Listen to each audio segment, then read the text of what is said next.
২০২০ সালের ১ ফেব্রুয়ারি অনুষ্ঠিত ঢাকা দক্ষিণ সিটি কর্পোরেশন নির্বাচনের ফলাফল বাতিল করেছেন আদালত। নৌকা প্রতীক নিয়ে শেখ ফজলে নূর তাপসকে মেয়র হিসেবে সরকারের গেজেট বাতিল করে ধানের শীষ প্রতীকের প্রার্থী ইশরাক হোসেনকে মেয়র হিসেবে ঘোষণার আদেশ দেওয়া হয়। বৃহস্পতিবার ঢাকার প্রথম যুগ্ম জেলা জজ ও নির্বাচনী ট্রাইব্যুনালের বিচারক মোহাম্মদ নুরুল ইসলাম এ রায় দেন। রায়ের সময় ইশরাক হোসেন আদালতে উপস্থিত ছিলেন। ডিএসসিসি নির্বাচন ও ফলাফল বাতিল চেয়ে ২০২০ সালের ৩রা মার্চ মামলা করেছিলেন ইশরাক হোসেন।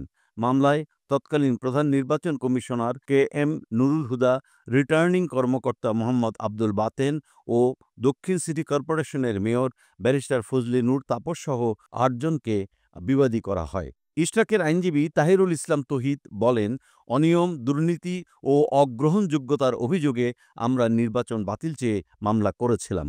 ইশরাক হোসেনকে মেয়র হিসেবে ঘোষণার আবেদন করেছিলাম। আদালত আজ আমাদের পক্ষে রায় দিলেন।